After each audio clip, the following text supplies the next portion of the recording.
How's it going out there, everyone? This is W.F.S, your doctor, here today. And wow, here's a video I never saw coming. I never thought that I would be making anything like this. In the history of Star Trek, I never thought that I would be talking about children's programming for Star Trek. But here I am, and apparently Paramount and Secret Hideout have decided that Star Trek Scouts is going to be their way of introducing children into Star Trek. And yes, there has been Star Trek Prodigy, which was geared to from 6 to 11-year-olds. But when you look at this, you have to believe that this is geared toward preschoolers, maybe into elementary school, early years. This is just so Mickey Mouse Club, Dora the Explorer style entertainment.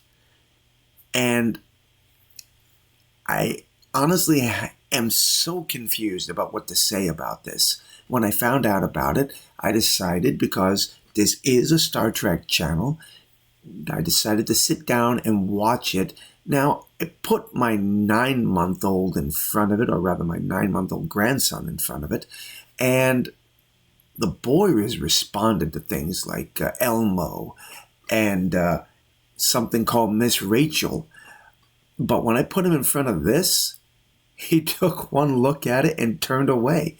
Even my kids who grew up on things like Mickey Mouse Club, Dora the Explorer, and entertainment like that, they watched it with me and they thought that this was just, well, they think it's going to fail. And I'm sorry to say, I think it is too.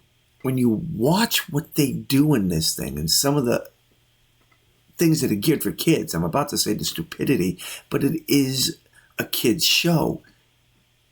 But let me just show you some of what I'm talking about here. Is to discover, grow, and where we go.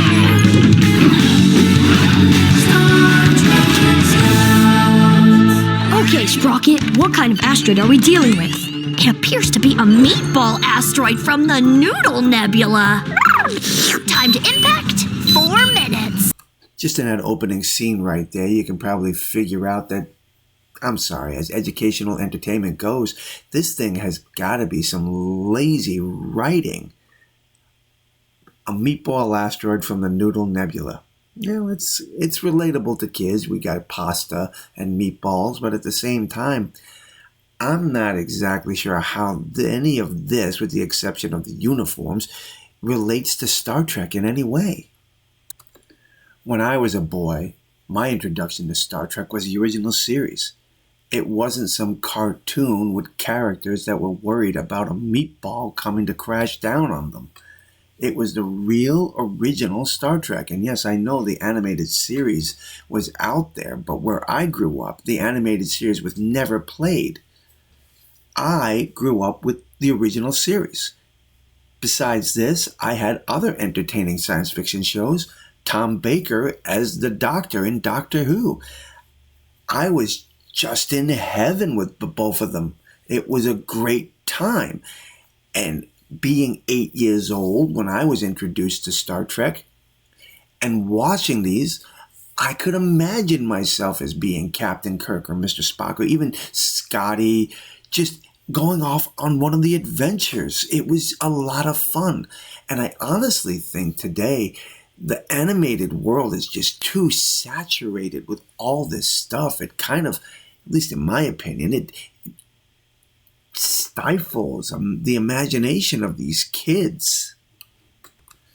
Here is where things get a little bad for me. Like anything else in modern day Star Trek, it honestly feels like they're just ripping off from other content.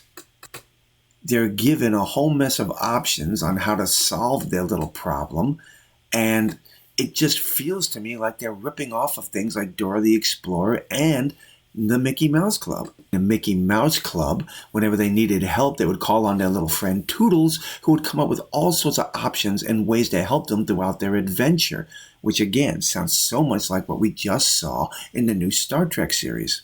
Dora the Explorer would have the map giving them all sorts of ways to get to and from where they need to go to solve their little mystery as well. It's a darn shame, but I really don't think this thing is going to stand a chance. I really don't see it surviving. We all know the reasons why Paramount and Secret Hideout are trying to pull this off. It's because of Star Wars.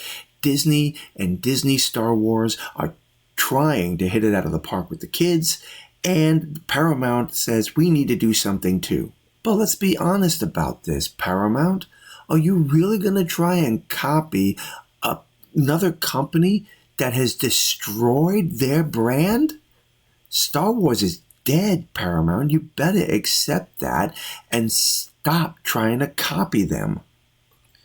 And to be fair about it, many Star Trek fans already believe Star Trek is dead and that it's just a corpse on life support.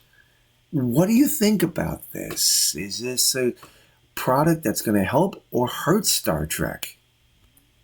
In my opinion, Star Trek needs to repair itself, not make things worse.